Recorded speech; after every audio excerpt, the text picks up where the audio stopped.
Hello, my name is William Joseph Cobble, and I'm the author of the ongoing Contending with Paul book series. For any of you who have seen my previous long-form videos on my YouTube channel, you have noticed that all I have done up until now is read excerpts from book one in the series.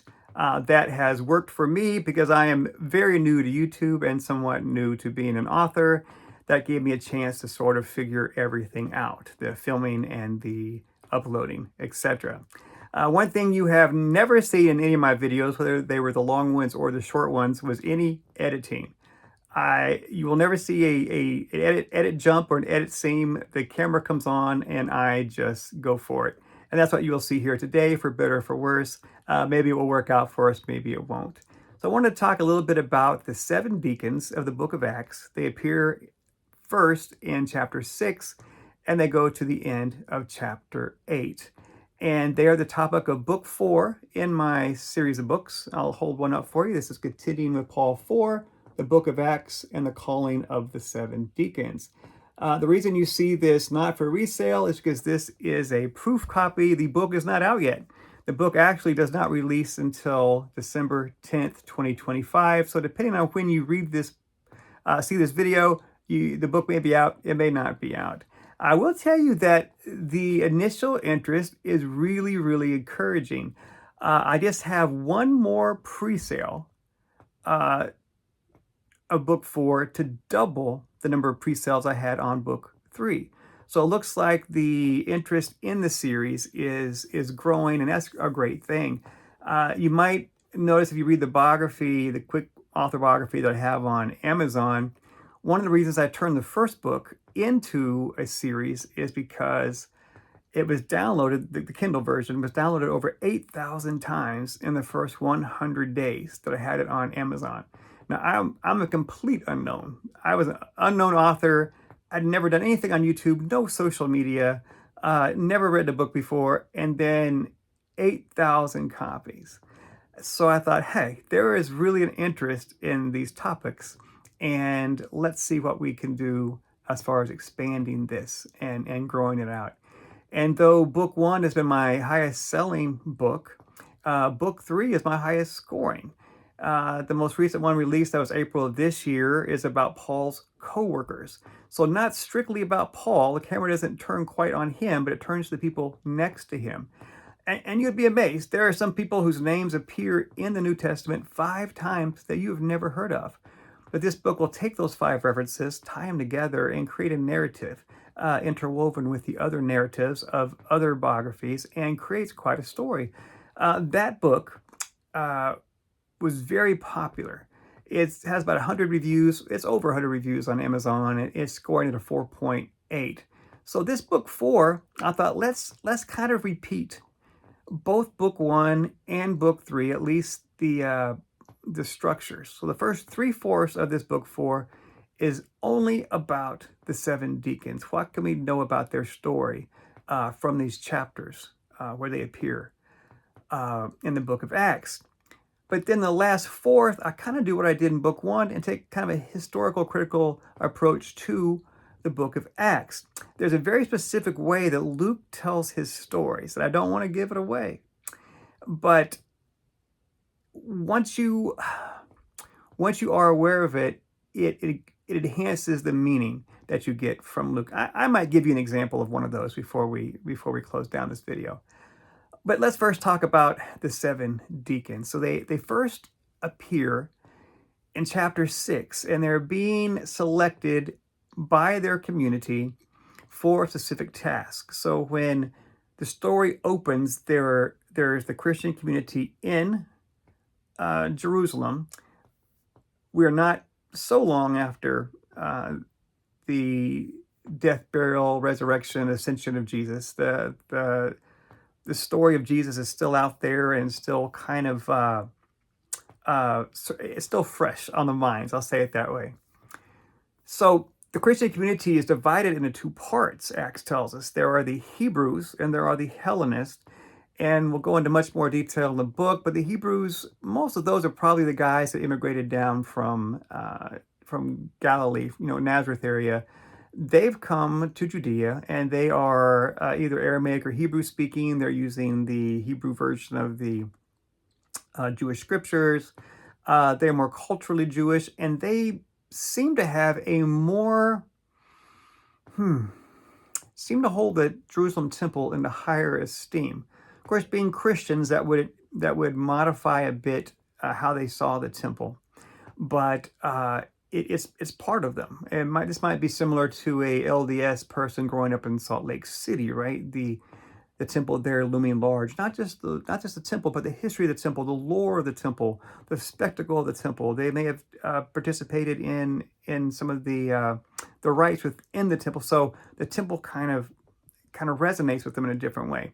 The Hellenists are immigrants. These are people who have come from other parts of the Roman Empire who've now settled in Jerusalem, probably more Greco-Roman in their cultures, probably Greek-speaking. So we got a language barrier there and a national barrier. They're still Jews, but they're using the Greek version of the Hebrew scriptures, and there are alternate translations of there, because the Septuagint is a Greek translation of the Hebrew Bible, and translators do make decisions.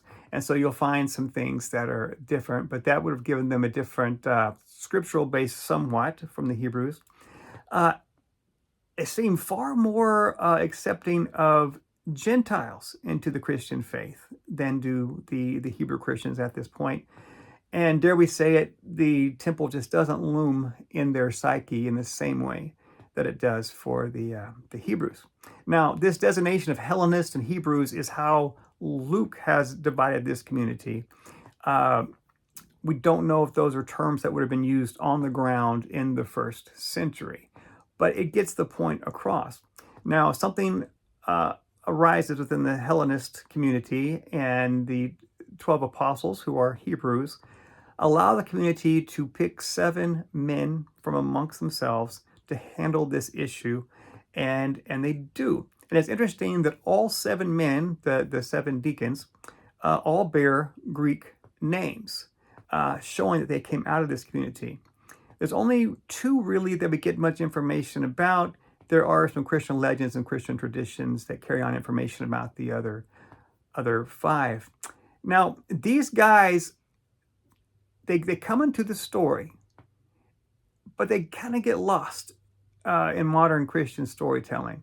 People are familiar with the story of the 7 deacons being chosen for a particular task, but they don't always realize everything that they have added or contributed to the early church. They get lost because they're tucked in between the stories of the apostles and Paul's religious experience. And like in the case of Philip, who is the second named of the 7 deacons, Philip shares the same name as Philip the Apostle. So very often the 2 Philips are getting confused. So anyway, these deacons have kind of got lost being stuck between the apostles and Paul. I make the claim in the book that they are in fact a bridge between the 2 and show examples where they influenced both. Now, how did they fit in a series on Paul? Well, Stephen, the first named of the 7 deacons, is the first Christian martyr. And present at his stoning is Paul. Actually, it's Saul of Tarsus, which is the name Paul first goes by in Acts. So it's really interesting that as Stephen his life is being snuffed out, and think of the violence of stoning, Paul is at the very least an accomplice to this murder. He is there watching the coats of the guys who are doing the dirty work. But as Stephen's life is ending, Paul's spiritual life is beginning. And we'll talk about that a little bit more. It's very possible that some study Bibles call it a sermon, others just call it a speech. Maybe it's more of a speech that becomes a sermon. I guess that's a third possibility. When Stephen gives this long speech before his execution, is actually the longest and most elaborate speech in the entire book of Acts. It's longer and more elaborate than anything Peter does or anything we hear from Paul. So Luke seems to like these 7 guys. He gives them a lot of space and gives them a lot of time to talk. As Stephen gives this final speech, Paul is hearing it. So look at the transmission there. This could very well have been Paul's very first exposure to any kind of Christian proclamation. And my book will make the point that even though Paul may not have realized it, he probably walked away from that execution a little changed and carrying something with him more than what he came with. And we can even find some times where Paul's later preaching in the book of Acts. Remember, outside of Acts, all we have are Paul's letters, which are usually being written to specific situations in specific churches.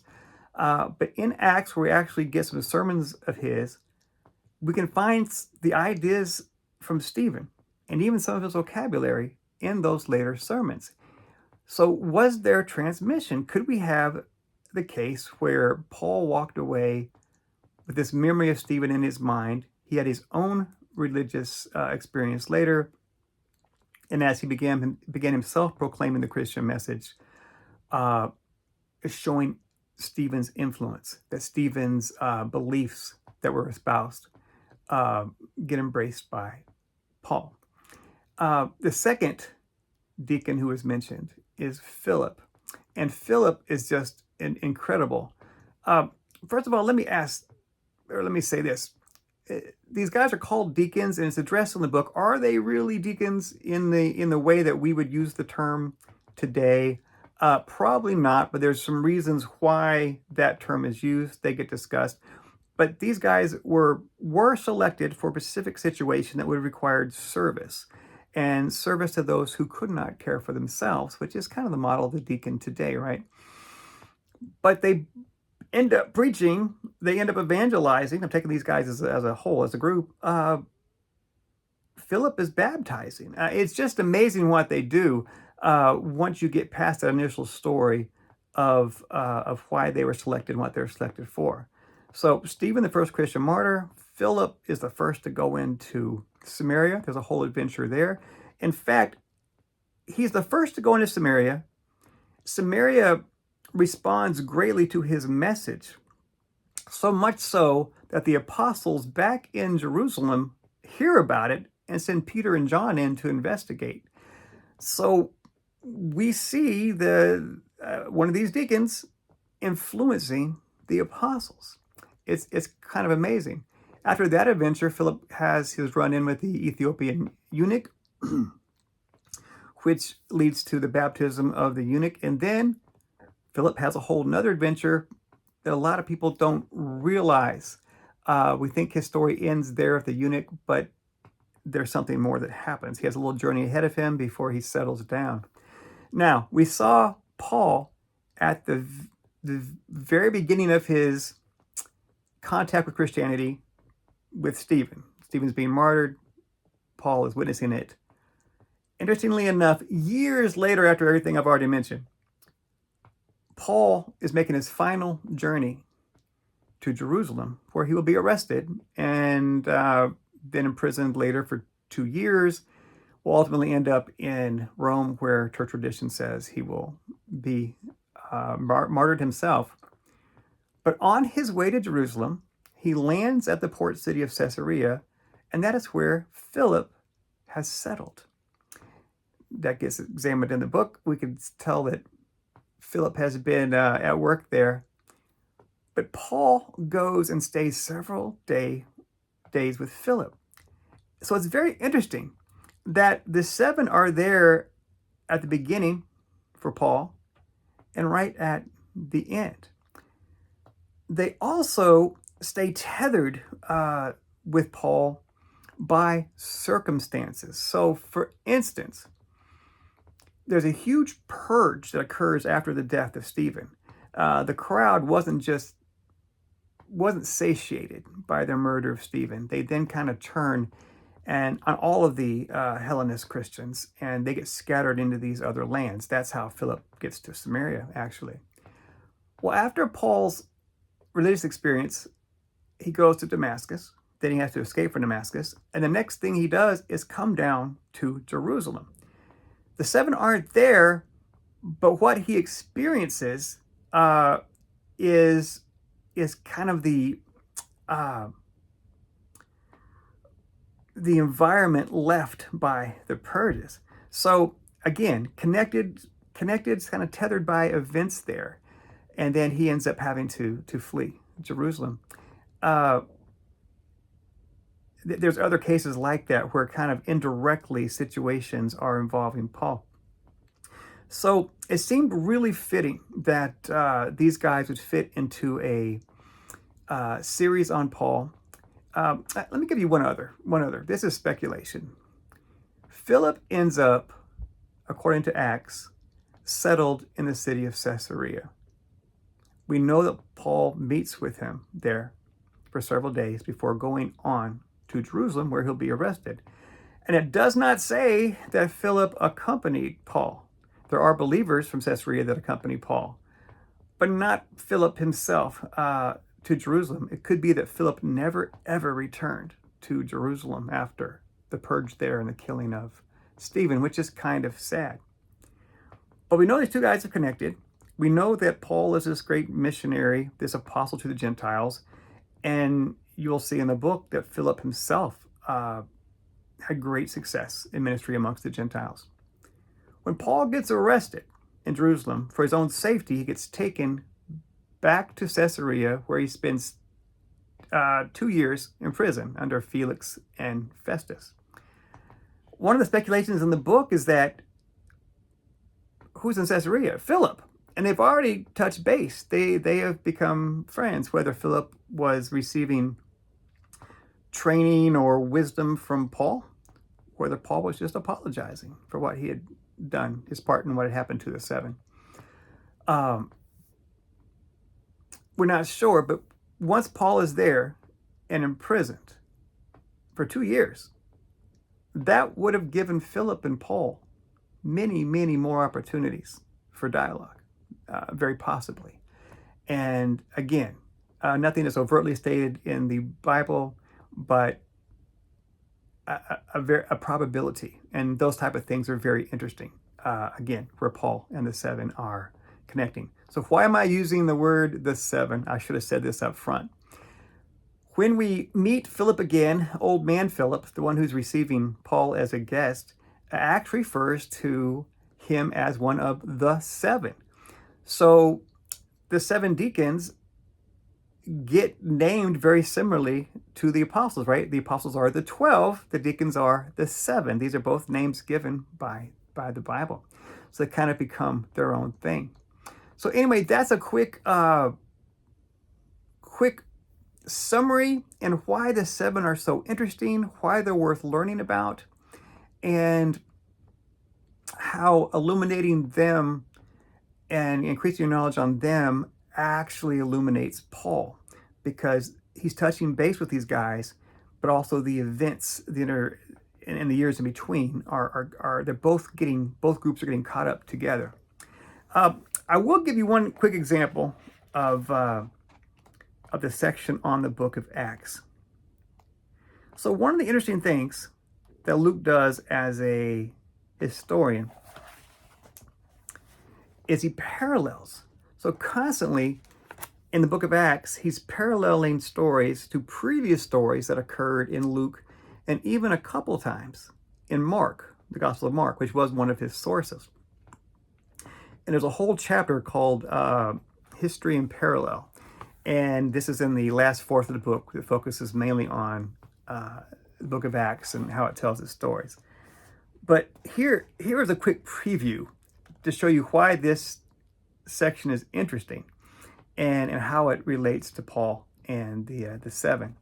So here's just a couple of parallels coming into Acts. Peter is the first person in Acts to bring a deceased female back to life. That is Tabitha. That is in chapter 9 of Acts. Paul is the first to restore life to a male. That is Eutychus in Acts 20. So it's almost as if Peter and Paul are being balanced. Let's go further.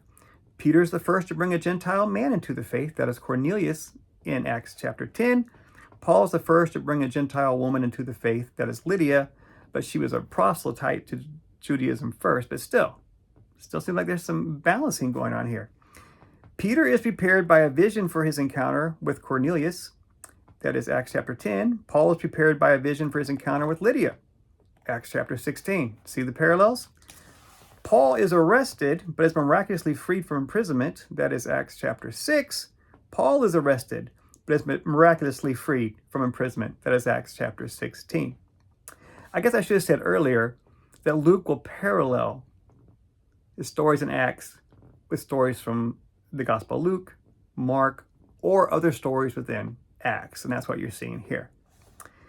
Last one. After being freed from his imprisonment, Peter goes directly to the home of a wealthy female Christian, that is Mary, the mother of Mark. That is Acts chapter 12. And what do you know? After being freed from his imprisonment, Paul goes directly to the home of a wealthy female Christian, that is Lydia, in Acts chapter 16. I think I'll stop there. For now, we may come back and talk about this book a little bit more. But it's if you liked book 1, you will like this book, because the last fourth of it does with the book of Acts similar things to what was done with the Gospels in book 1. If you like book 3, you're going to really like this one, because just like the stories of the co-workers of Paul broaden your knowledge of events and history and culture and tradition, everything kind of going on in this matrix. This book will do it as well. And you will notice you don't have to just keep the camera on Paul to learn about Paul. You can look at those people around him and the situations he's involved in, and his influences and the people he wants to influence. That will also tell you much about him. Okay, so this is Continuing with Paul 4. The book of Acts and the Calling of the Seven Deacons. As of right now, I think there will at least be a book 5, but that has not yet. It has not yet started, so I will not give a title or subject matter as of this time. I think we're going to let this book come out on December 10th and kind of follow it for a little bit as it's birthed and begins to walk. All right. Thank you very much, and I'll see you here again.